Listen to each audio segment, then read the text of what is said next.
We always appreciate it. We know it's probably been a long, tedious week for everybody. So we appreciate that you are here.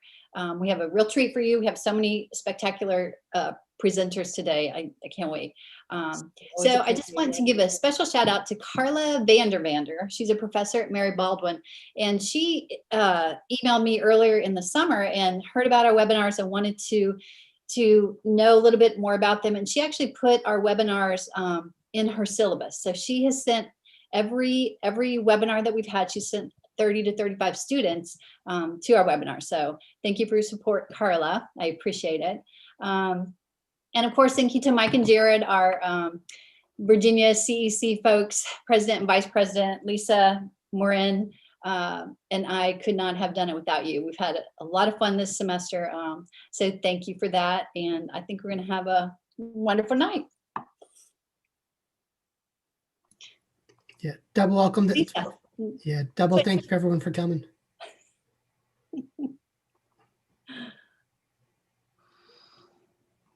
Are we advancing the slideshow? Thank you. Well, I already talked, so you can skip me.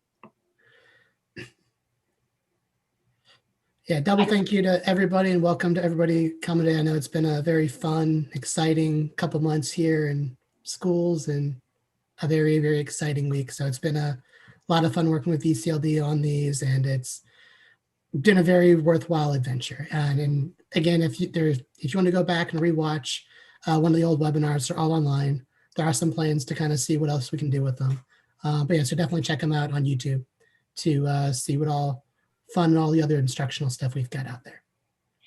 Can I just interrupt you, Mike? I'm so sorry. One of our professors from Riyadh, Saudi Arabia just checked in. So hey, Nuf, good to see you. I'm so excited. She probably is from the farthest away. So sorry, Mike, I just need to say hi. That'd be good. That makes this an international webinar. Yes, that's right. That's right. I love it. I love it. Mike, do you want to tell them how about the chat and kind of how? Oh yeah, so if you guys need anything to chat, feel free to post any questions, comments you got in the chat. There's a couple of us who are going through and moderating as it goes through, and we'll pop up questions as it goes. There's captions at the bottom. If you don't want to see the captions, just go through and hit captions and you can hide them too. Trying to think what else.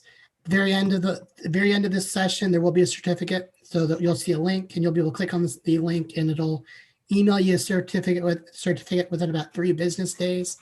If you don't get it, just shoot me or Lisa or Mindy or Jared an email and we'll help you get that sorted out. And there's also a link to the presentation and to the YouTube video that will be available at the end of the session too. Yeah, there's also, the link is now in the chat. Thank you, Jared. Awesome, yay.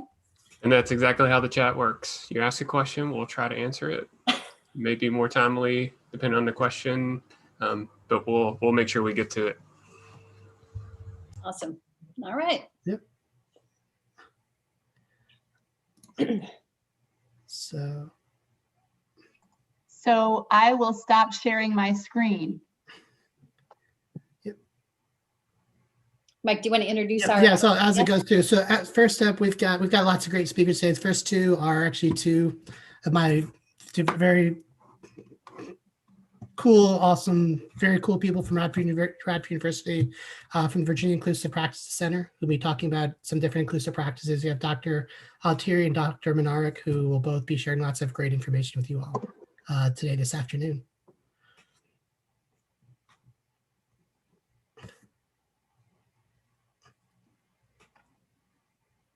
Sharing work? I'll be sharing just a second. Sounds good. My screen just flipped on me. Yes, it did.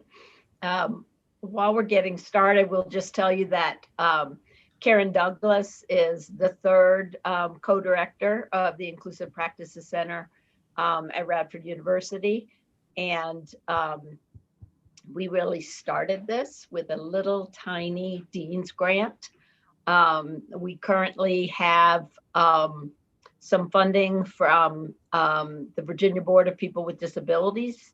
We'll be telling you a little bit about that work. But we also, this is just one of our service responsibilities. So we're missing Karen today, but we wanted to make sure that you knew she was a part of our team. All right, so I guess we are ready to go here. So Liz and I wanted to begin by sharing a little bit with you all about what we do here at Radford University, and specifically with the Virginia Inclusive Practices Center. We've had a number of projects. The Virginia Inclusive Practices Center started a few years ago in the brains of myself and Liz, walking down the hallway and talking to our then Dean Ken Akali, who said, "Why don't you all start an Inclusive Practices Center?" And we said, "Sure," and that's how it became a reality. Some of the things that we've been doing since we came into this a few years back, Liz and I partnered with the Virginia Department of Ed as one of our first projects, and we created the Inclusive Practices Guide, which is kind of one of the reasons why we're here. We're going to be introducing a few things that are both in that guide that we hope everybody accesses. It's on the Virginia Department of Ed website. The QR code and the link here also provides you access to that, but it is on the DOE website. We also have a project that we're going to explain a little bit more about called the 3Cs Inclusion Project. And we've been offering special topics courses through grants that we've been receiving from the Virginia Department of Education. Some of you may have received notices about that here in Virginia. We've been offering a course each summer on building capacity for inclusive education, and that's for school teams to learn about how to support inclusion in public schools. And then this past summer, we also offered our first inclusive education through co-teaching and specially designed instruction course, and we got rave reviews for that one. So those are kind of our two primary initiatives and our one primary product that we've created out of the Inclusive Practices Center over the last couple of years. And of course, there is more to come. Liz, you want to talk a little bit about the project? Sure. And I also wanted to say, because some people may not know this, but at Radford University, we've been involved with inclusive education and preparing people to be inclusive educators for the past at least 25 years. But in particular, for the past 14 years, we have a collaborative co-teaching teacher preparation program that pairs elementary students and special education students. And they take very similar coursework and they end up doing a co-teaching field experience. And we're pretty proud of that program. It's small, but we think it's the way to go. So as you can see by my gray hair and Darren's gray hair, and you all know inclusion is not a new thing. But one of the things we had to sit down and talk about is what will it really take for inclusive education to become a way of life, to become part of what we do. And we looked for some funding to get ourselves started. So we envisioned that there are really 3 C's to making inclusion work. One of them that is probably the most significant that we don't give a lot of attention to is this idea of changing the culture of schools to be one of an inclusive culture and of disability awareness and building capacity of every student. The other C is collaboration, and many of you are part of those kind of efforts in your schools, where you're working on increasing collaboration between general and special educators, and co-teaching is certainly a part of that. But the third part that we realize is that schools and school folks also need coaching around the evidence-based practices that really make it work. So in our 3C project, those are the 3 C's, and the goal is enhancing inclusive practice. Want to switch? I think we'll go to our next one, and there we go. So just a couple quick slides associated with this. So one of the things that we when we're working with these school teams and within the center, and before you even think about co-teaching, is you really need to think about how do you define inclusion. So we've been using Villa and Thousands definition, but we usually have our teams kind of come up with their own definitions based on their needs and looking at their own community. So, looking at inclusive education as a vision and practice, it welcomes, it values, and empowers the diverse academic learners that are within that setting, the social emotional, the language, the communication, the physical, just feeling sense of belonging within the school. And so, we kind of look at those from within the school community, and then also within the general community around the school too.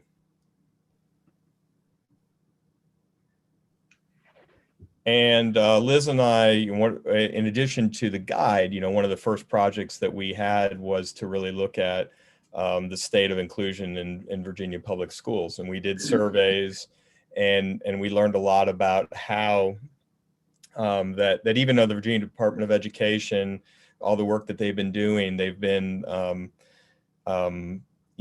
we've been seeing pockets of inclusion here and there and things and practices being done, but not really schools that are and school systems that are really supporting inclusive education fully within the division. And so what we've been learning through our research and our projects is that the most inclusive schools tend to think in terms of that strengths-based. So they see students in terms of what they can do versus what they can't, the deficit. That students in very inclusive school settings are seen as belonging as full participants in the gen ed setting, first and foremost. And the co-teaching piece is part of that, right? So if you have those co-taught classrooms creating that sense of belonging and that those students belong in that inclusive environment, that's critical. And then finally, the combination of the physical togetherness, the social belonging, the high quality teaching, all those pieces have to be in place in order for you to have an inclusive classroom. And we emphasize presumption of competence, that no student should be seen based on their disability label. And so we really work on that with the schools that we work with. I'm just going to bring these things up. Liz, you want to talk a little bit about the 3 types of inclusion? Yes, and I'm forgetting where we are. Should I have given a little bit more information about what we're doing with our project? Does that come further? Yeah, so you could, talk, because it falls within this context. Okay, so we were pretty ambitious with this project. We tried to wrap everything into it that we could think of that we really wanted to happen. And so we sort of have 3 arms that we're working on. One is we chose 2 school divisions that were extremely high need. One, they were not meeting the benchmark set by Virginia Department of Education for having 65% of their students with disabilities included 80% or more of the school day, or they had greater than 3.5% of kids in separate settings. They also were not meeting benchmarks regarding academic performance for students with disabilities. One of the school divisions in particular had a very high rate of suspension of students with disabilities. And they're also high poverty, federally high poverty areas. So, and to be honest, we also picked ones that we had some connections with. So we're working with Pulaski County and Waynesboro City Schools on this project in particular. And we'll talk about the other piece later, which is we're working with parents and youth with disabilities on becoming advocates for inclusion. But in this particular piece, we have been working with these 2 school divisions, and we've got 12 schools that we're working with. Originally, we thought, we'll just have a sample of 4 schools in this division and 4 schools in this division. And both of these divisions have said, we really want to move towards being an inclusive school division. So here are the things we're looking at and we're trying to help them think about. One is, yeah, it was amazing until COVID hit. But a lot of times when people think about inclusion, they're just thinking about academic inclusion. And they also, a lot of times, just think about co-teaching. And so we look at the practices that we think are really necessary for good academic inclusion. Collaborative co-planning and teaching is absolutely a starred item there. It's at the top of the list. But in addition to those things, we also have to see universal design for learning as part of the curriculum and differentiation, project-based learning, not just using traditional testing, inquiry-based learning, and the piece that I know some of the people participating today have even been doing some research and looking at the issue of when co-teaching is happening, are we also providing that specially designed instruction that comes out of the field of special education? So academic inclusion is a big piece. But there's two other pieces that are equally important. And in some ways, when we've been working with our schools, we've been starting with this social emotional piece first. We look at this issue of how does the school become inclusive and think about the social emotional needs of their teachers and their students. So one is doing a number of disability awareness activities. I want to give a shout out to Winona Elementary School, who have done just this amazing in the past Inclusion Day and disability awareness activities. They've used those VDOE grants, and many of you may have seen the superintendent's memo that came out. Those grants are open right now to try to create some similar disability awareness and inclusion activities at your school. Anti-bullying activities are absolutely important because this is a part of how schools respond to difference. And we know that difference. I was going to say, I want to give a shout out to the I'm Determined project. Oh, yes, there you go. Because of their anti-bullying videos that they have that can be very good tools to use for that purpose. We also do some working with schools about language and how we talk about disability and how we talk about children with disabilities. One of the big things we try to teach our teachers is that you can give those disability labels in the IEP meetings and in the eligibility meetings, and then we need to stop. We need to stop using those terms of disability. And we need to build in social emotional skills for kids into their IEP meetings. And again, a shout out to Determined. Kids with disabilities need to be not only just present at their IEP meetings, but they need to have a valuable part. The third piece is physical inclusion. We think about the fact that the Americans with Disabilities Act has made all our schools technically accessible. We have found that sometimes it's painful, but we have to help schools look at the fact that if you have a disability, you have to be left off here in a separate area, completely away from where everybody else is entering school together. And of course, again, that's changed a little bit with COVID. Classroom access to activities after school. And part of this physical inclusion is certainly that idea of involving the community as part of your inclusion effort. Mike, I want to check Mike and Jared in terms of time. What are we looking at? About 4 more minutes or so? 4 or 5 minutes. Yeah, 4 or 5 minutes. Okay. Yeah. So as Liz was mentioned, and we're just going to share a few more things with you all, but we're doing a lot of things with the project, and obviously you can contact us if you have additional information about that. But we wanted to kind of, set the stage for you all in terms of what is inclusive practice and how co-teaching is so vital to making that happen. And that's what we're learning through our work, is that good co-teaching teams and a good inclusion plan that includes co-teaching within that plan and supporting co-teaching within that plan is a critical piece. So, and that's what if you look at this list, we talk about division-wide inclusion action plans, which our 2 divisions are looking at. It's so critical to get buy-in from administration and support, looking at ways of changing schedules and to support co-planning and inclusive practice, looking at flexible ways, creative ways to use those resources,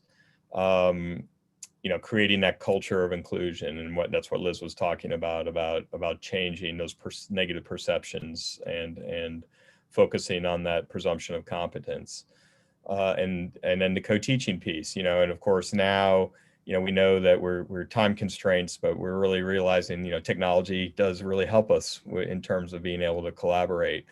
We've had to use it more than ever before through COVID. So, that's something that I think that we can really use to our advantage to strengthen inclusion in the future. I wanted to add to this that each of those 12 schools we're working with have developed an inclusion action plan, and they have a team that meets regularly. They've set some goals. We're going to talk about those goals. They've set some goals. But unless each school makes a commitment to creating this action plan, then co-teaching sort of ends up existing in isolation of this larger vision and this larger plan. When we talk about honest assessment, we had a picture up earlier, but I'm going to show you this book. We used Villa and Thousand's self-assessment of best practices around inclusive education and had schools really look at this to get an idea of the objectives that they might be able to use towards moving towards inclusive education. We have included for you a link to a blank inclusion action plan and also a sample inclusion action plan, one that is filled out. You want to talk about the co-teaching lesson plan template? Yeah, and then there's also a couple co-teaching lesson plan templates. These are used by our pre-service educators, and also one that was developed through a book that I had co-authored a few years ago with a professor from the University of South Carolina called Social Studies and Exceptional Learners, which was one of the first K-12 books ever put out that addressed inclusive practice for social studies in K-12 education. And so we used one of those 2 lesson plan templates was utilized in that text. And when you look at the sample inclusion action plan, we basically asked each school to have a minimum of 3 goals. One was around that whole idea of disability awareness and creating a culture of inclusion. The other one was a goal specifically around collaboration. And another one was a goal around the professional development that they needed to do and the coaching that they needed to put those practices in place. So we wanted to share with you a sample school goal for co-teaching.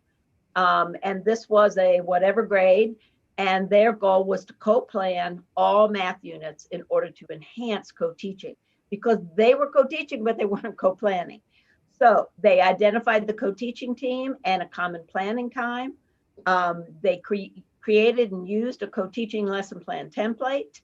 Then they decided, in terms of, you'll notice they built everything in here, that they were going to expand their own professional development and utilize the VDOE co-teaching mathematics lesson plans. And we don't have this on here, but there's a fabulous new guide that's out right now on mathematics strategies for students with disabilities. That's on the VDOE website. And then they said that all their general and special ed teachers will have attended at least one co-teaching training. So this was very ambitious. We were very proud of this school.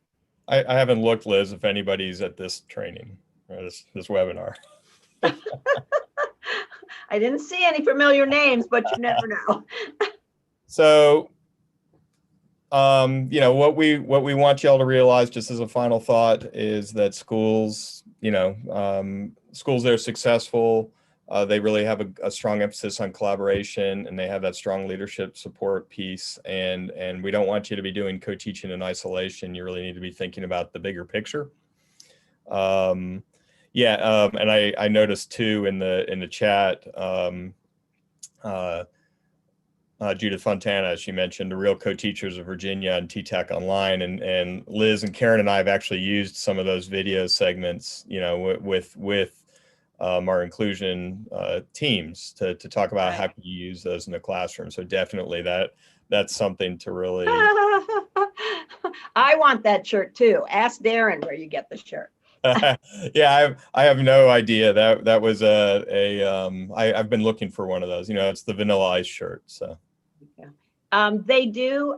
There are great co-teaching lesson plans.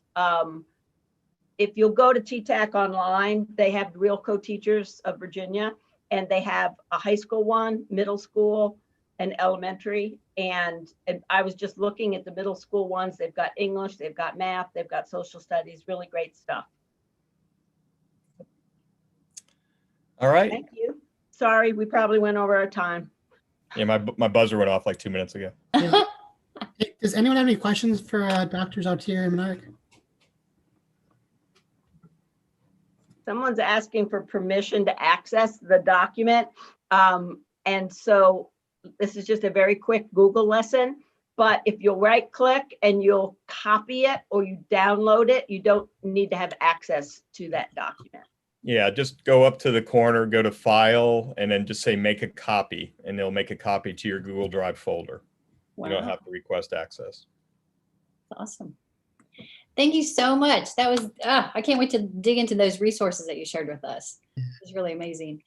So moving on to our second dream team, we have two professors from Marymount University, Dr. Clara Houth and Dr. Catherine Thompson Martin, and they are going to present a different aspect of co-teaching. So please welcome Clara and Catherine. And the same holds true if you would like to chat or ask a question, feel free to communicate through the chat, and we'll bring the questions to them if we want to. I don't know. I don't know. It's all I don't know where good. to go with that. Just Yeah. go, Clara. I know. I was going to say, Mindy, I'm going to jump in. I know. Yes, It's me. yeah. You were awesome. So I'm Clara Houth, and my fabulous colleague Catherine. You can see our. Why did I put that picture in there? I don't know. So we're just going to skip over that one. We are both educators. We've both spent years and years in the classroom, and then are also now educating the teachers of tomorrow, hopefully, in our coursework as well. So at least at Marymount, one of the things we focus on is our PK6 and secondary students all have to take a collaboration class. And that's fairly new. And so we've been able to really engage across the board in those discussions on inclusion. And thank you so much, Liz and Darren, for sharing that incredible research and the programs that you're putting forth in the state. It's fabulous. I also can't wait to get to those resources when I'm teaching. Thank you. So I'm going to get started, Catherine, if that's okay with you. We jump back Go and for forth. it. So that's where we talk over each other, around each other, and jump in a lot. But one of the things we wanted to share today are both the challenges and the celebrations of co-teaching. And having been in the field with where you all are now or will be, we have very sympathetic ears to a variety of situations that are happening currently, especially with virtual co-teaching. And we want to focus not just on the challenges, but also on the celebrations, because the amount of work that those of you who are co-teaching right now are doing and making this a success for students in your classrooms, we applaud you, and we're just very grateful for the time and attention that you're doing. So I want to start with a thank you, and I will round it out with a thank you. So we know that the switch to virtual co-teaching has really changed the dynamics of special education classrooms and inclusive classrooms, all classrooms, I should be saying, and that the needs for co-teaching really haven't changed. So we still need to work on our collaboration, our co-planning, working with administrators, families as a team. And that's what co-teaching is all about. It's a we process. So how are we continuing to do that online with hybrid, high flex environments? And Catherine and I are going to speak to that a little bit. Actually, Catherine is more so. And what do we see as a community of teachers? What do we want to see stay the same, and what do we want to change? So sorry, my dog is barking. Our online environment has changed, but some in very good ways. So we also need to make sure that we need strong co-teaching teams to support all learners, and that's the crux of what we're going to be talking about today. Oh, the challenges. Can I get how many people to raise their hand today? I'm up. I'm in. Oh my goodness. Does everybody have enough time to plan? Can I get a yeah? No. No. Not at all. Not at all. No, amen. Planning, it is not on our side, is it? And I tell you, I know a lot of people have been given additional classes that they haven't ever taught before, or heavens, if you're a new teacher learning new curriculum, and now all the materials that were available before now have to be migrated to other environments that are COVID friendly. And then I know having new teams, gosh, Clara, that's hard. That is really hard. One of the hardest things that I found even in co-teaching originally was just not only having the time, but building those relationships with the teachers that I was working with. And it's, yes, we're building them virtually, but at the same time, there's nothing better than being able to feed off of one another's nonverbal, communication as well. So building teams is really, really important in the virtual environment, making sure that we're taking care of each other and learning in new ways. I think one of the other things, Catherine, that really we really talk about a lot is keeping the main thing, which is what? It's all about our students.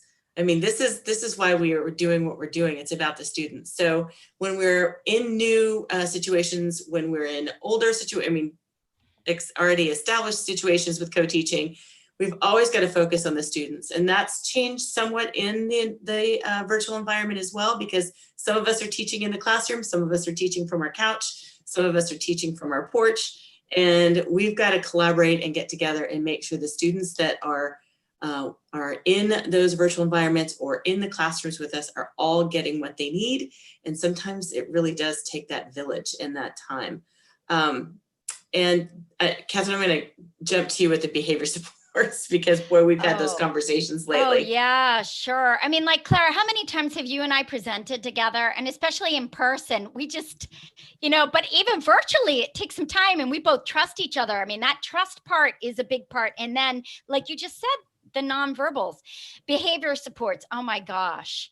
Think about how difficult it is for many of our students, any student for that matter. I look at my own kids. I have kids in high school and they struggle keeping track of assignments on a normal day. Well, now you've got the virtual environment, which makes it even increasingly difficult. So making sure that they're set up with the proper planning systems, that they're able to devote a certain amount of time, et cetera, to projects.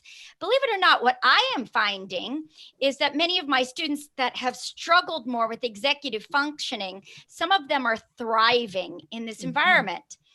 And a reason that I'm finding they're thriving is we have a consistent planning.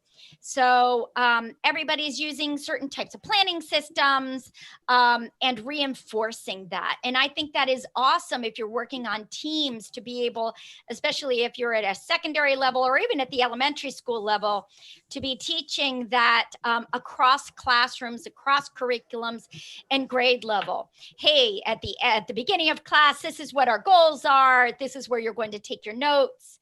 And then really focusing and being explicit in teaching. When I'm going through something, if you don't understand something, you can send me a chat or you can send their co-teacher a chat. Write it down. Many times students will not understand something and then just blow it off, right? How many times do we do that in our own lives? And then say, yeah, I'll get back to it. And then you never do. So like having that and saying, okay, did you take that self-advocacy piece as well into that? And I think the executive functioning, you're right on, Clara. Is there something you want to add to that too?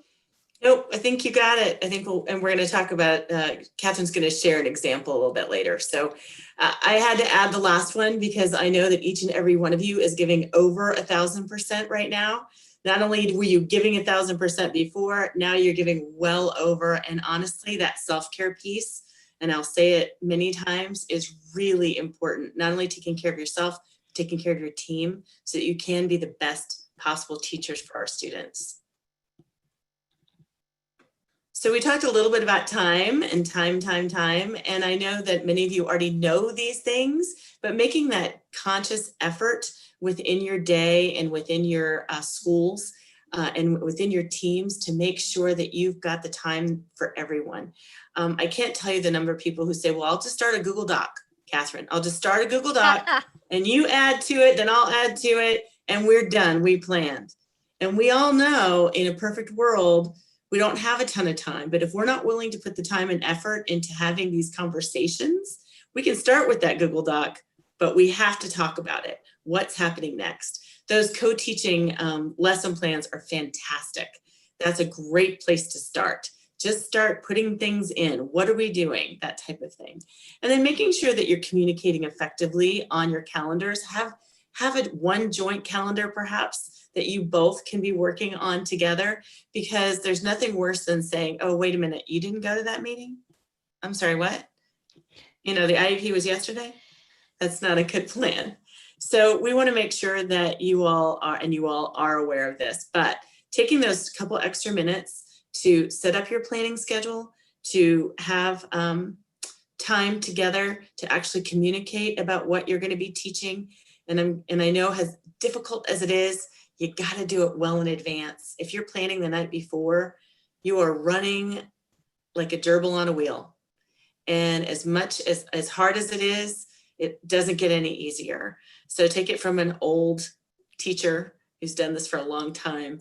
If you can get some planning in as a team, you've got it. You're going to be ahead of the game, and you'll really be able to invest in your lessons and make sure that they're exactly what needs to happen during the time, virtually or in person.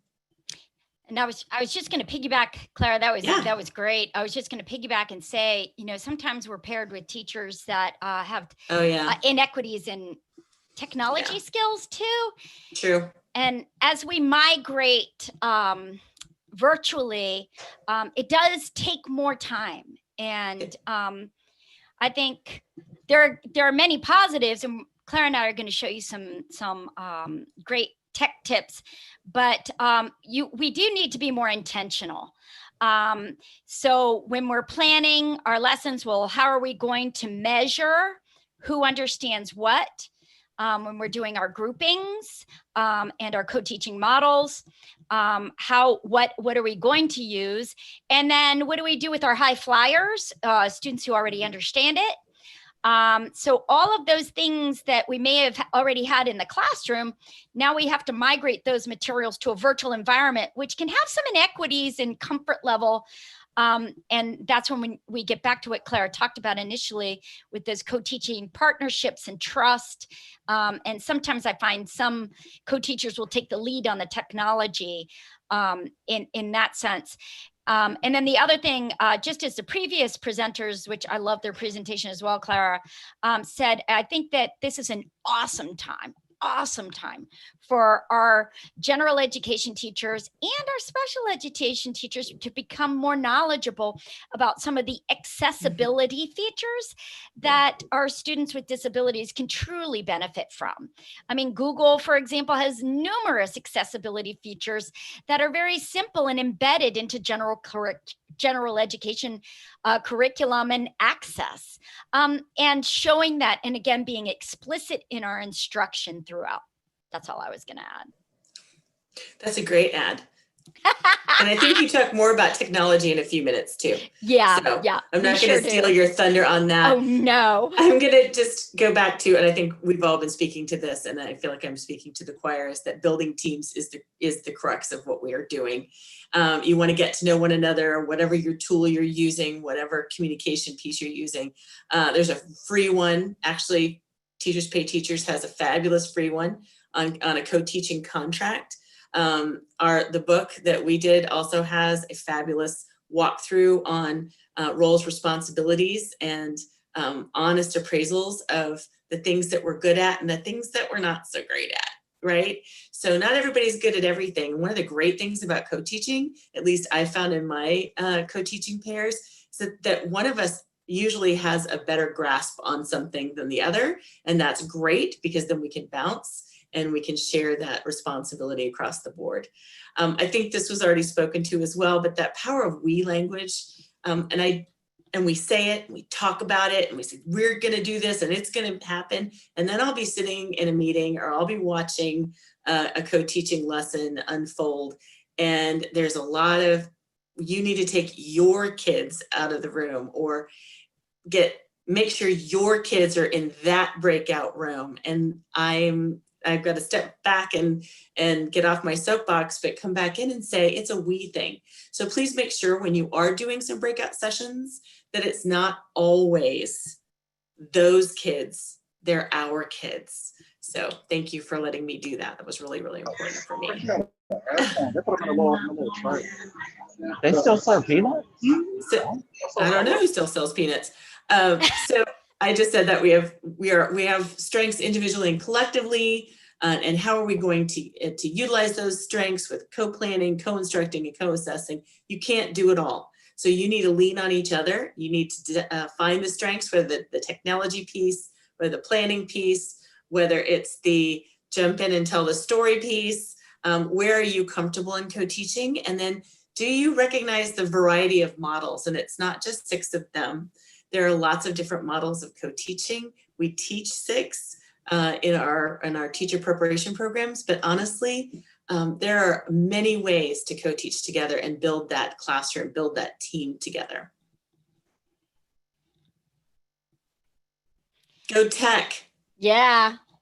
Now this is not exhaustive, guys, at all. So I bet, and I'm really looking forward to the co-teachers after us. I know Allie's one of them, but the other ones too. Zen, I think it was. Lynette. I'm forgetting names. And Lynette, yeah. And Lynette. Okay. Yeah, all of their presentations, and I'm confident we're going to learn a lot more than what I have to talk about. But definitely the co-planning time, being intentional about that, which we've talked about. If you're using a technology like Zoom or even I heard Google's going to be coming out with one soon too. The breakout rooms are awesome. What a great way to be able to work with groups. And I can tell you, for example, what I do right now is I'm co-teaching Algebra 2. And in my Algebra 2 class, we start class with the warm up and quickly and we do that through Google Forms. And we're able to quickly see who understands a certain concept and who does not understand a certain concept. And we use that data, and I mean, it's very fast for our breakout groups. So we are intentional in our breakout groups. Now, there are different models. You guys know, I'm sure everybody does here about the 6, but we like to use a lot of station teaching and even parallel teaching. So what we'll do is take that data and put students into groups and either have parallel teaching or station teaching. There are several links. I can put them in the chat too, but they're also on this slide right here. I can click. I don't know if I want. One of them is a YouTube on how to make a choice board if you guys haven't used it before.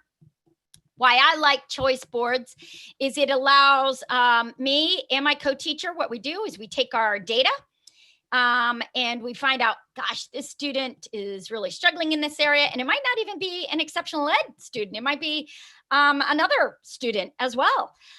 We put them in a certain group, and then I will usually work with the struggling students. And then she'll take other students in the middle group. And then we have other students working on choice boards. And those let me just link to one. I have a tic-tac-toe right here. That's all I would right. love it if you would do that, Catherine. I was just going to interject. Yeah. Thank you. I think I already opened it over here just in case we want. Yeah, here we go. So I'm just going to show this to you. I actually stole this online. I have a few. Borrowed. Yes. Okay. Borrow. That's a better word, Clara. You're right. We do borrow. We're teachers. We do beg, borrow, and steal, right? So here we've got our choice boards here, and students, it's super easy to create through Google Slides. You can use this as a template. We'll use this for any, and we'll give students choices like these are the 9 different areas that I want you to work through. Once you finish them, we're going to put an X in it and tic-tac-toe, so that's just an example, and you can use this in a variety. So I teach mathematics, so we might have domain and range in one, we might have zeros and solutions in another one, might have factoring in another, but you can design this and you don't have to do 9 different choices either. So that is an option for you guys to do. We also I have a YouTube video on how to create it. You guys can Google your own too. It is not that hard. Trust me, if I can do it, anybody can do it. So I love the breakout rooms. They've allowed me to do, as the first presenters, Liz and, oh goodness gracious, I wrote his name down on the other page, but I apologize. Darren mentioned, it's very important to have our specifically designed instruction strategies. And that's where a lot of that can take place.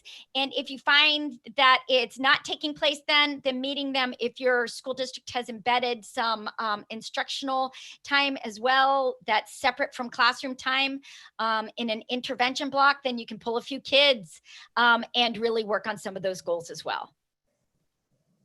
Is there anything you wanted to add, Clara, to this? No, I apologize, guys. We only have about, we really should wrap it up in the next 5 minutes. Oh, 'cause man. I don't want to Okay. have any. So I'm going to go through this one quickly, but again, establishing those routines, thinking differently, right? Each teacher can do so many things. So one person can be running a Padlet, another one can be getting information from the Padlet that the students are doing.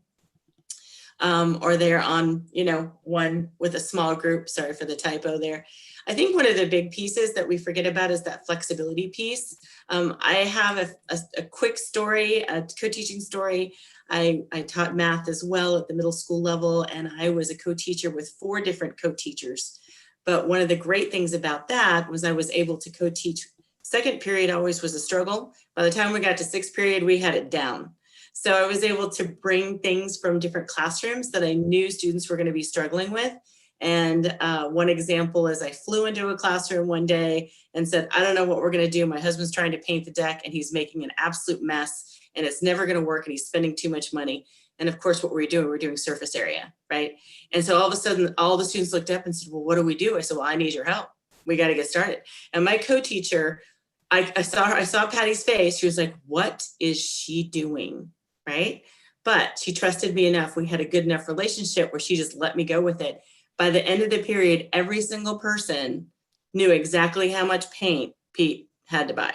And it was amazing. And the next day they said, okay, so what color? And I said, well, we're going to have to go look at color, so just building those stories, building those relationships we know is key, but building trust and being flexible with your planning, especially with online environments, go with it. If the students are learning, go with it. And then I'll just speak very quickly. I love Screencast-O-Matic. I don't know if you guys use it. The reason I like it is because it transcribes, and many students with disabilities benefit from obviously that transcription and need it. And also it does help our students with learning disabilities to see those words. So you can transcribe it and you can even transcribe into multiple languages. Google Slides for interactive presentations. There is so much, and I encourage you, if you do see Google Slides for interactive presentations, it is awesome. And you can really embed a lot of fantastic co-teaching models into some of your presentations. We don't have enough time. We need another hour and a half for that. I love Pear Deck. I love Pear Deck for the we do part of our presentation, not the I do in the direct instruction. It's another technology that allows you, that students can easily access, and you can get that real-time feedback back immediately from students to see if they understand concepts enough. enough. My new love is Microsoft OneNote, and I'll show you that in a second. And again, the breakout rooms. And I can't understate also how the importance of students just understanding the accessibility. I just wanted to show you really quick my OneNote file. This is actually from yesterday. This is one of my Algebra 2 classes, and I love OneNote. If your school district has Microsoft, it is free. And students can do a virtual binder. In many ways, I actually think that it can help our students that are a little bit of the disorganized student. Oh gosh, Catherine, say that again. Yeah, right. Can I screen Go it? executive functioning skills. Yeah. But you can see different lessons are in here. I actually teach now from this. And what's really cool is I can make it larger. And I find for students with autism spectrum disorders, how many of them struggle with the handwriting piece of it. What's really cool is you can actually, through this lasso, your math, and it actually converts it automatically to math, which is super cool. So we don't have enough time to go over these technologies, but I wanted to share this. You can even, some school districts allow you to set up your Microsoft Notebook, a teacher notebook. And in addition to that, you can have your students' notebooks. You can even check their notes to see if they're taking good notes or not. Oops. Catherine, I love it. Are you breathing? I know, right? Did I come up for air? We actually have a little bit more time. So if you want to add any other tech tips, you're welcome to do so, because I know this year with virtual teaching, one of the things we've had to do is kind of just learn on the go. I call it, we're learning how to fly the plane while we're in the plane, right? Or build the plane while we're in the plane.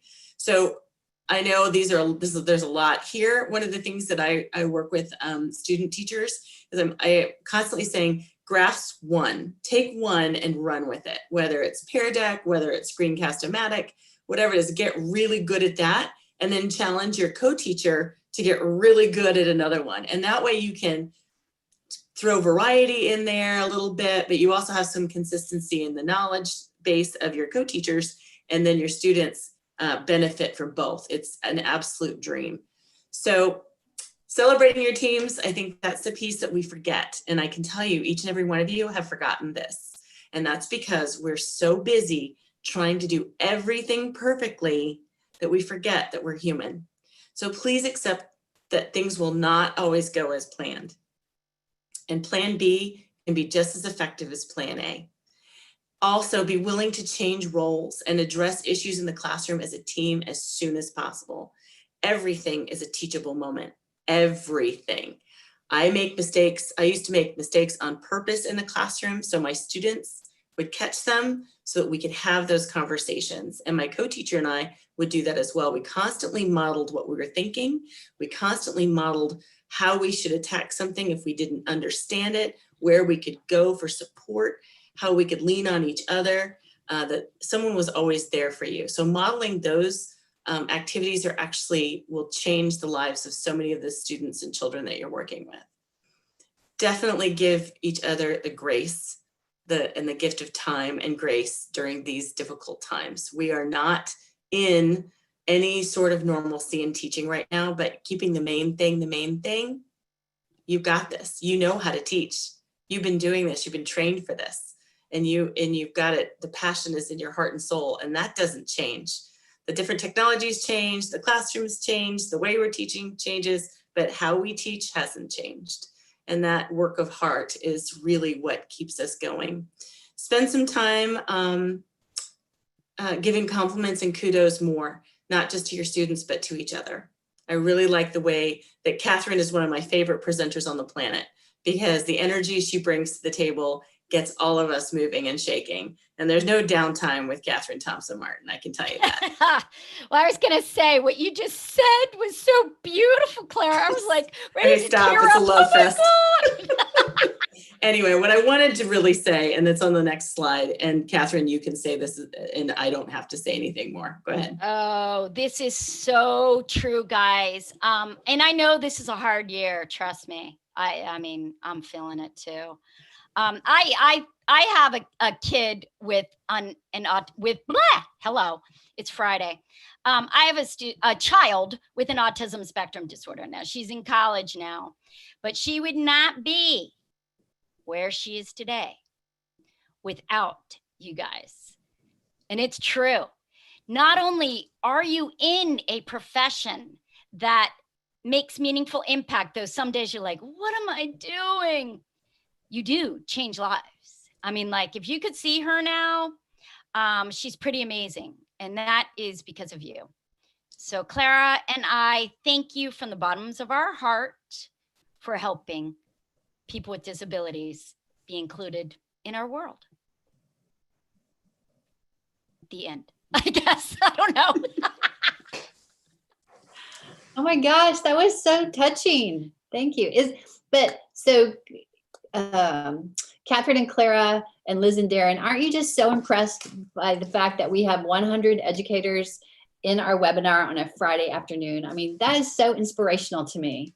It is. Yeah, because I'm sure they're burnt. I mean, like, seriously. It's a beautiful day. What are you doing here? Sorry. Hey. Be at happy hour, right? Right. We are so glad you're here. And we've got, and I'm going to take your thunder, Mindy, because I know some of these co-teachers that we're going to be talking about today or with today.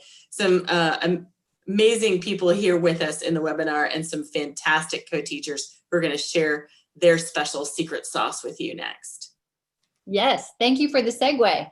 So we're going to narrow the research to practice gap, and we have actual co-teachers in the classroom right now that are going to be talking about their co-teaching experiences.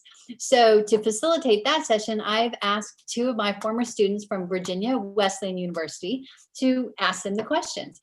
So please welcome Alyssa Ballantyne and Jessica Duncan. Hey, Alyssa. Where's Jessica? Jessica's over there somewhere. So they're going to have the co-teachers introduce themselves, and they will be asking questions. Again, feel free to make any comments or questions in the chat. So Alyssa, would you like to start? Just tell us a little bit about yourself and then carry on. Oh, there we go. Well, good evening, everyone. My name's Alyssa Ballantyne, and I'm a senior at Virginia Wesleyan. I took Dr. Gumpert's 482 class my junior year of college, and it was about issues in education, and we learned about what we thought is important for when we become teachers in the future. My major is Spanish with the concentration in education. I'm not student teaching at the moment, but I will when I do my master's program once I graduate. And I would like to be either a Spanish teacher, or I would like to teach ESL for immigrants that come to the United States.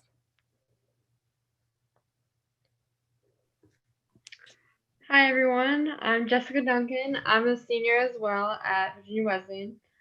My major is elementary education, and I want to teach maybe like pre-K to second grade. Right now, I'm doing my practicum. I'm doing first grade at Chesapeake School. I'm having a lot of fun doing that because it is through online. So everything's online, and I'm having a great time doing that. So this is going to be very helpful because I'm technically co-teaching with my cooperating teacher. So it is very interesting. I'm glad to be here. Okay. So for starters, could Miss Allie and Miss Zeh with ZEH introduce themselves? I can't see everyone. Hi, I'm Allie OJ. I am a special education teacher in Fairfax County, Virginia. I teach at Herndon Middle School. I was co-teaching with Zay Montgomery last year in 8th grade civics. This year, I am teaching 7th grade science. All right. And I'm Zay Montgomery. I also work in Fairfax County at Herndon Middle School. I'm a gen ed teacher. This is my 11th year teaching. I was like, and of course, everybody's new this year though, because virtual, nobody knows what we're doing. Yeah, so I worked with Allie last year, and I've worked with 4 other co-teachers. Like before Allie and I have a co-teacher this year. This year I'm co-teaching in ESOL, so like level 1s and 2s. But last year and the past years were special ed. All right. Next. Jess, could you introduce the others? Lynette. Yeah, the other 2 co-teachers, can you please introduce yourselves? My name is Lynette Hillian Sanders. I am a special ed teacher at Brighton Elementary School. My partner in crime is Miss Cortisha Hargett. And we have worked together for the past 7 years as co-teachers.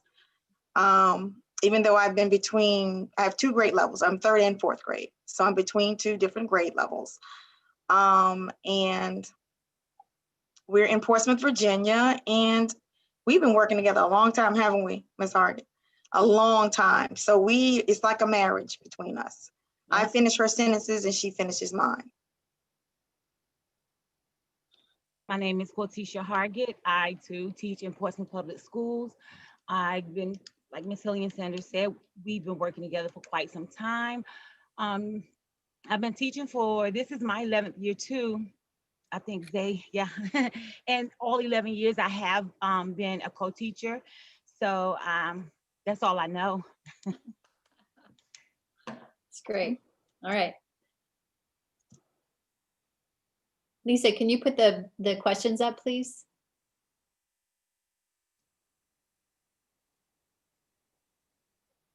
Jessica, do you have the first question that you can just ask before the PowerPoint gets up? Mindy, I can put it up. Yeah, I have the questions like with me. I can just ask the first question. First question's for Allie and Zay. It's like a 3-parter.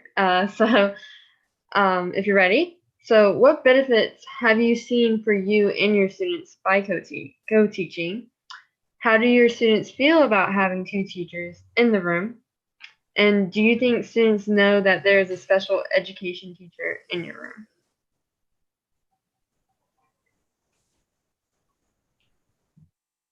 Allie, did you want to go first? Sure. I think I know Zay and I are firm believers that 2 heads are better than 1 in the classroom. And I definitely think that our students, when we work together, there are some definite benefits. It gave us an opportunity to kind of work with one another. And because our county, many programs or many schools do have co-teaching or co-teachers, I think the students are kind of used to that. Zay, do you have anything you wanted to add about that? Yeah, I think so. One of the benefits to co-teaching that I found, and especially working with Allie, is like we have different personalities and we approach things different ways, and it really helps. I think like it's not a competition between the kids, but it helps that you have that because a kid might feel more comfortable like coming to you. Sorry, my daughter's eating dinner in the background. Coming to you and asking for help from you versus your co-teacher, just because of kind of how you present yourself. But I really did love too, like Allie brought a lot of humor where I brought like organization, and I loved that part of working in that co-teaching. And I think the kids always know they're not like we teach middle school, they know what's going on. They're used to having 2 teachers. And I think them though creating the environment where they know they can go to either of us for help, and they know that we're both there to support them is just the important thing, because they're going to know that there's 2 teachers there and kind of why. Absolutely. And I know at one point, some of our students asked, I know they asked me specifically, they go, do you teach special ed? Which of course that was, absolutely, that's what I do. And I would explain to them that success isn't everybody getting the same thing. Success is everybody getting what they need to succeed, and doing and explaining it to them in a way that they understood that special education itself isn't a negative thing, or having those special services isn't negative. And I think once they kind of grasped that concept, it was like, oh, okay, whatever, that's cool. And I know with Zay, I struggle with executive functioning. You can ask Dr. Thompson, you can ask Dr. Howe.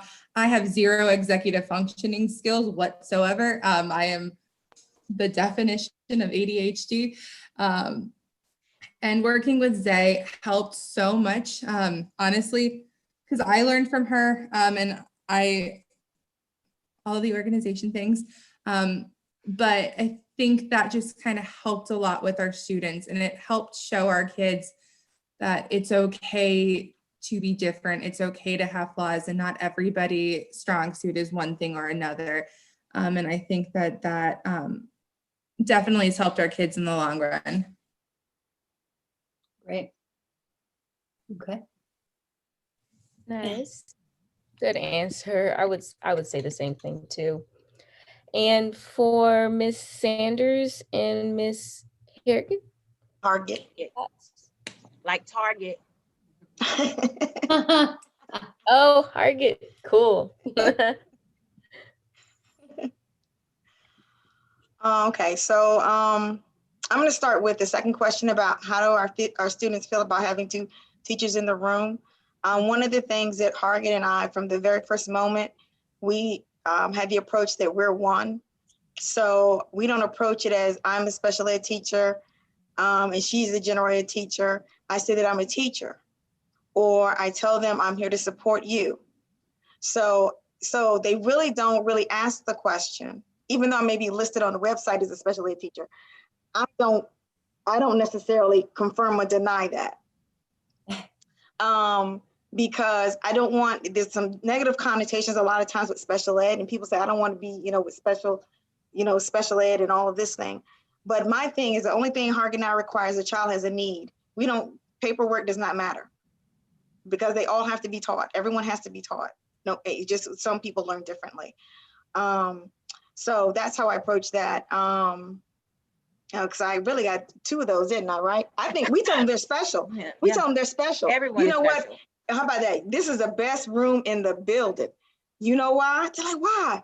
You got two teachers. How many people have two teachers? Yeah, you're right. So, hey, they buy into it, and they really meet those expectations we have. We have very high expectations for them. And so the benefits I've seen is, by us co-teaching, we complement each other.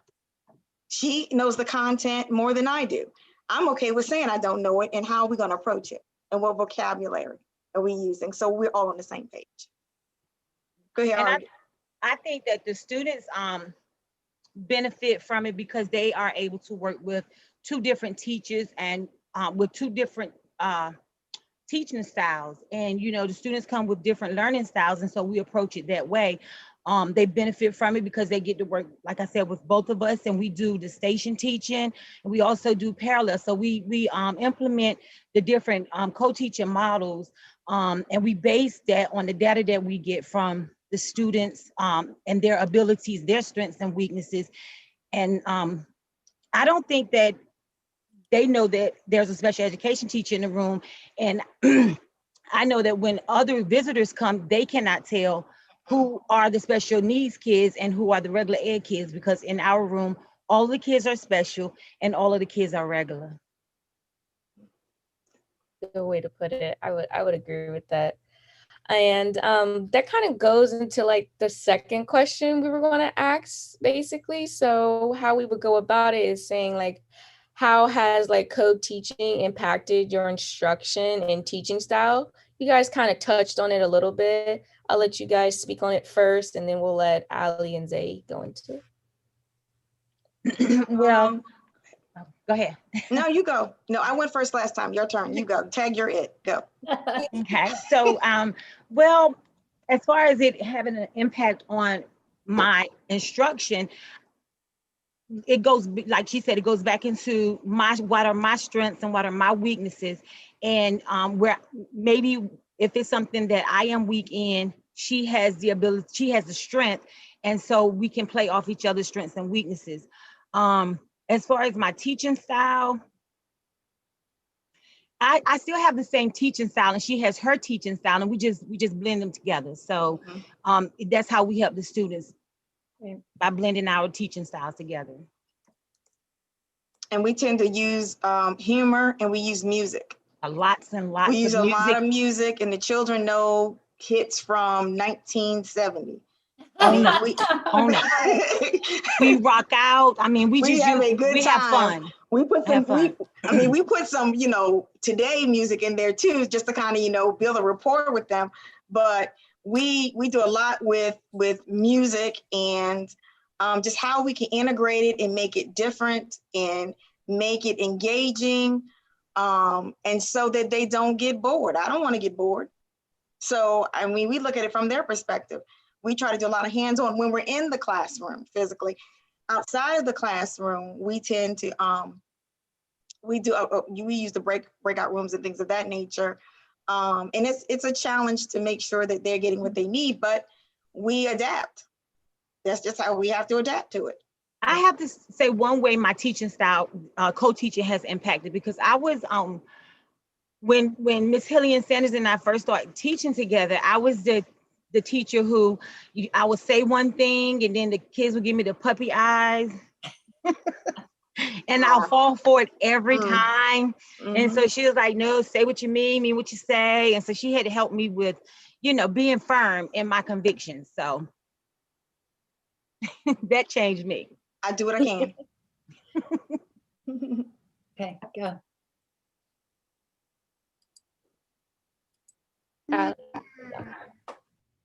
Right, I can. Allie and Zay can share now.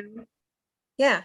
I was going to say one of the things that's helped me learn, because I started teaching by myself, and then when I moved to this current school that I'm at, like everybody co-teaches like all the time. And so, I think the best thing for me has been I ask for help a lot more now. Like I realized that I didn't have to be like a person show on everything. And so my instruction, my teaching style, I definitely ask for more help from people, especially my co-teachers. And I think it's really helpful to have that sounding board, to like somebody's in there with you, they see the same thing as you, so you can talk and reflect more about it. And so that's kind of how it's helped me out as a gen ed teacher. As a special ed teacher, co-teaching has definitely helped me out a lot too. This is my 4th year as a special education teacher, actually my 4th year teaching altogether. My very first year, I was in a self-contained Cat B, so I worked with ID students. This year, or the last 3 years, I've been working with students with learning disabilities or emotional and behavioral disabilities. And being at the school I'm currently at, just like Zay, was my first experience with co-teaching. And I definitely got to see that 2 heads in the classroom are better than 1. We can communicate. We are seeing the exact same things. And we're able to kind of bounce ideas off of one another about how to approach a situation or a student better, or what activities we think would be benefit for a student or for a group of students versus not, because we're working together to educate the kids and to, I guess, better educate ourselves too as educators. Great. Thank you for your responses. Moving on to the next question. You guys kind of already touched on it in regards to balance, but how hard is it to find balance working with another person? And what advice do you have for creating that positive relationship between you and the other teacher? And whoever wants to share, Allie and Zay can go first, or the other group can go first. It doesn't matter. I don't think it's hard to find a balance working with Miss Sanders. I know when my first co-teaching experience, I was the newbie, and the veteran teacher was territorial, very territorial. And I mean, it was many days I left there and I was in tears. It wasn't an inclusion environment, but it was still co-teaching. So the year that Miss Sanders came to work with me, we sat down before the students came, And we came to the agreement that this is our class. We both have just as much say in this class as the other. One thing that was important to both of us is that how the students come to us, they will not leave us the same way. And the special needs kids are not your kids. And the regular ed kids are not my kids. They are all our kids, our students. And that's the way we approached it. And that's my advice to, you know, the younger ones that's coming up with in the education field for establishing positive relationships. Just have mutual respect for each other. And as far as the regular ed teacher, like, not to be so territorial, be willing and able to give the other teacher a say in the classroom. I promise you, it works so much better that way. And the students actually learn better that way. And you're setting up your environment.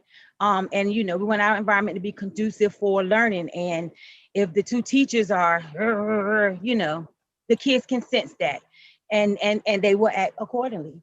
Mm-hmm. Yep, right.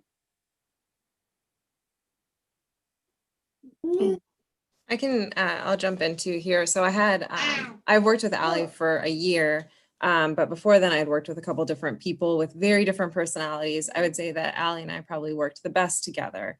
And I think finding that person that you work well together is so important. And if your school is willing to let you stay together, that's even better. Like, that's not what happened at our school. Yeah, we just had it that way. Yeah, right. But I think that the important thing when you're working with somebody who you might not see eye to eye with is to find that common ground.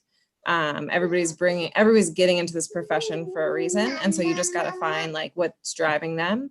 And then I think the other thing that can really hurt a co-teaching relationship is having those conversations in front of the kids that should not be happening in front of the kids. So taking that time, making sure you're always respecting each other.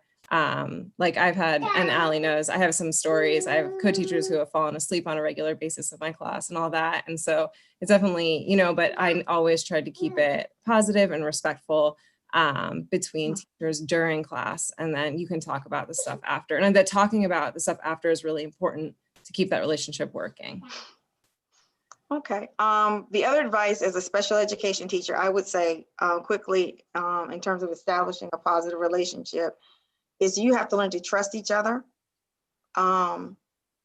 which is very important to trust each other in the sense that if she has an idea that maybe there's something that she sees that I don't see, being that I am like Tigger and I'm springing between two grade levels. It's kind of when I get into the room, I have to kind of get caught up with what's going on. And then she's like, well, Miss Sanders, and she kind of guides me through so I get my momentum and then I go from there. So it's you just really have to trust each other to have a rapport. I mean, it's just how it is. And so we talk constantly all day using different types of technology. The communication lines have to be open. Yes. I'm going to hop in right here. I do agree that communication lines do have to be open. I know Zay and I still communicate with each other about, I guess, different things about each other, our families, schools, how we can support each other in the classroom, even though we don't teach with each other. But we try to keep those communication lines open and readily available. In the off chance we do get to teach with each other again next year, fingers and toes crossed. But I think, I know I read something in the chat where somebody said that not all teachers do well in co-teaching situations. My very first year at the school, I was in a really awkward situation where there was a teacher I worked with who did not do very well in a co-teaching situation. And they had a reputation of doing that. It would be like we would plan together and then day of class, and this was pretty regular. I was feeling inspired and changed the entire lesson and did not tell me about any changes or if I needed to make any modifications for certain students, like for example, a graphic organizer, if there was a writing activity. And so it became a situation where trying to find that balance was hard, because I would communicate with her or she would communicate with me. But because we didn't have that constant communication, or because she was an older teacher and I am a younger teacher, there was that age issue. And I'm not saying there's an age issue with all teachers. I just, in this situation, that's what it dwindled down to. So we made it work, and we made it work for ourselves and for our students, but finding that balance was hard, and we didn't end up getting to that balance point until close to the end of the school year. So just stay positive and keep trying. I really like your guys' answers, especially so like I can have like an idea for myself, like for in the future, if I end up co-teaching with another teacher that might have more experience than me. So I take it as like a good way of thinking about things, and not take it like, oh, I'm trying to be like so territorial and everything.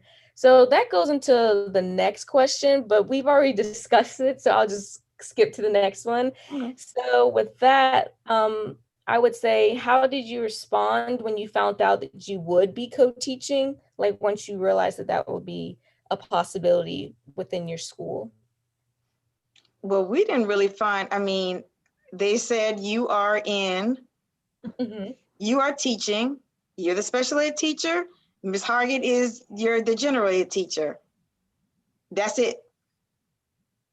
So it wasn't like we were told, because I think when I started, I came in like in the middle. So they had already done the new teacher orientation. I was coming from another district into Portsmouth.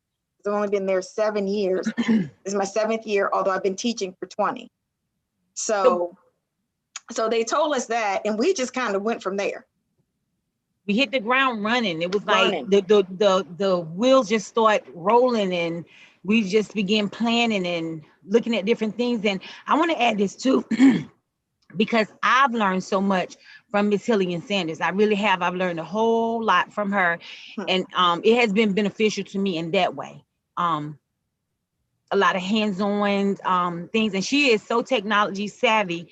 I'm trying to catch up. I'm trying to catch up with her. It's been working so far. I haven't had to call her since we've been virtual, asking 1,000,001 questions. You can call anytime, you know that. Good. And for Ali and Zay, we'll let you guys finish up since we'll be done at 6. Honestly, when I found out I was working with Zay, I was beyond excited. The co-teacher she worked with the year before me, and I are pretty close. Well, I guess all 3 of us are pretty close. And was like, hey, guess what? Me and Zay are teaching together. And it was smile from ear to ear, because I knew going into the situation, I was going to grow as an educator, and I was going to learn how to be a fantastic co-teacher. I was going to strengthen my skills in my content area. And I knew it was somebody, I knew I was going into a classroom working with somebody where before we even got into the classroom, it was, we could look at each other and kind of read each other's minds. Honestly, like the best description of a co-teaching experience is an arranged marriage. And that's what it was, but it was an arranged marriage that had a positive, super positive outcome. And it was beyond, a wonderful experience for me. I feel like I learned so much from her. And I feel like I've grown so much as an educator that all of the positives, all of them. Thank you, Ali. So I would definitely say that Ali has come into her own as far as a leader in our school. She's running things now and doing great. And I interviewed her for her position at the school. So I was really excited when to watch her kind of get her footing and go. So that's awesome. It's awesome to hear that. So I really appreciate that. So I would say I was really excited when I found out. And then I also, with Ali, I was able to, not with my other co-teachers, to actually take time. We sat down at a coffee shop in the middle of the summer and talked out stuff. We're where are you coming from? What do you think? I think it was really helpful to have that before you get into the beginning of the year craziness. So you don't have to hit the ground running if you can avoid it, just to talk it out and kind of see where each other's coming from. And I that was just beyond helpful for me, so that I could start thinking, how are we going to do things together? How are we going to make this the best it can be? So. Nice. Well, it was nice hearing from you guys, and I appreciate being able to be in this Zoom meeting to like learn more about it and everything. So I would say for the last question, how do you make the co-teaching experience mutual and beneficial for both teachers, regardless of the inexperience of the newcomer or the new teacher coming into the classroom? Can I interrupt and say this is a lightning round and you have to answer in 30 seconds or less? Ready? Go, Allie. Starting with me? Oh my gosh. So we worked together pretty closely. We texted each other pretty much every night, making sure that everything was in place, asking for help, talking about communication, and making sure we were putting together the right plan. We're putting the right plan in place for our students. I know as a younger teacher, Zay kind of helped me move into my own shoes and feel more comfortable within my own school or within my own teaching abilities. And helped me be more organized. I feel like I'm only talking about how she benefited me, but teachers, we kind of worked together and we were a great pair, and I'm really upset we're not with each other this year, but it's okay. It'll happen next year. I can feel it. I think my 30 seconds is up. Yes. I'll go real quick and super fast. I think that taking the time to plan together, I know that's been said in this, and taking, even though things are crazy and things are busy, taking that time to talk to each other and plan will make it beneficial for both of you, and you both can get what you need out of it, and then put in what you also can give. Awesome.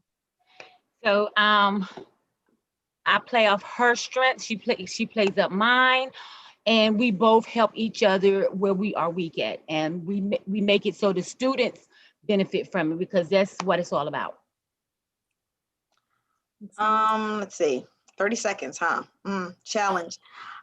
So for it to be mutually beneficial for both of us is just, like I said, again, trust is very important. Having a rapport is very important. Being on the same page when you are in front of the children.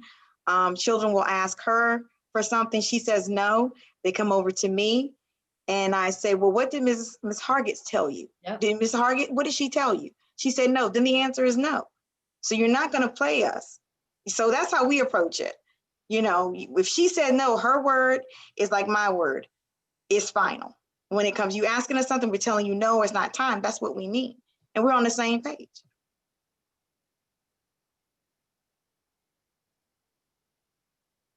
I had time left? No, sorry. I was trying to type. I was trying to type mom and dad, because our students always did that too. You always felt like you were the parent in the classroom. If mom said no, go ask dad. And it took a good month to figure out what was happening and that they were totally playing us, but we eventually figured it out. So Lisa, could you skip to the end of our in the end of the questions? Thank you so much to Jessica and Alyssa for facilitating this session. It's hard to get teachers to, follow directions.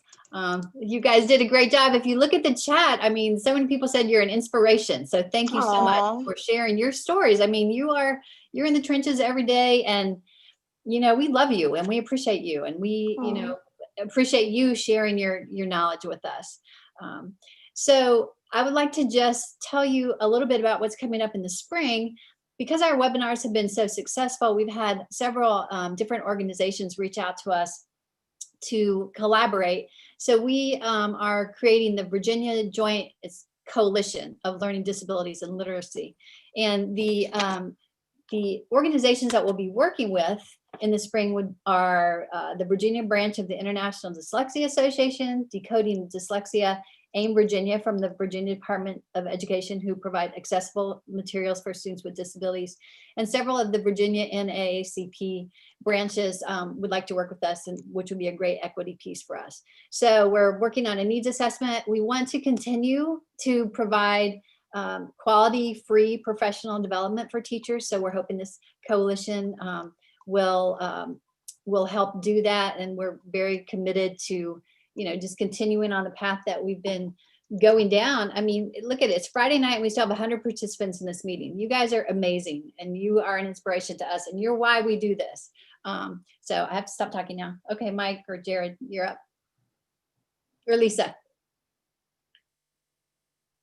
Lisa, you have to talk and you have to show them your face. She never wants to say anything.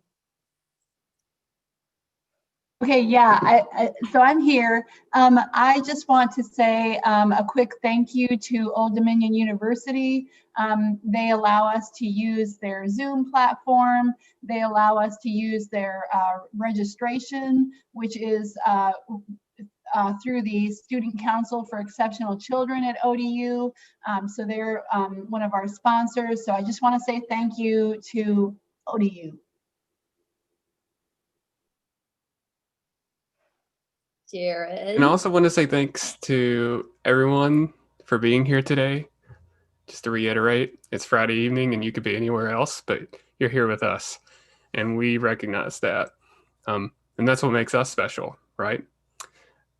One thing I just wanted to mention, if you have any interest in Virginia CEC or the Council for Learning Disabilities, and you don't have a professional organization that you call home, please reach out to one of us because we would love to have you on board and get you involved with their organizations. If you're a Virginia CEC member, board election stuff's coming out in a couple hours too on that very note. So it's a perfect chance to get involved. All right, Lisa, can you go to the last slide? This is where the link for the certificate of completion, as Mike said, if you fill that out within 3 or 4 days, you'll get your certificate of completion. If you want to continue the conversation, Jared's really good about being on Twitter. We also have a Facebook account, Facebook page. So we'll be happy to continue the conversation with you. And again, we put the links for the presentation and the YouTube video in the chat, so you have access to that. So all this has been recorded. And if this was your first webinar, we have the other 3 webinars that we presented this fall also on YouTube. They'll be on the same link. So thank you, everybody, from the bottom of our hearts. And we hope to see you again in the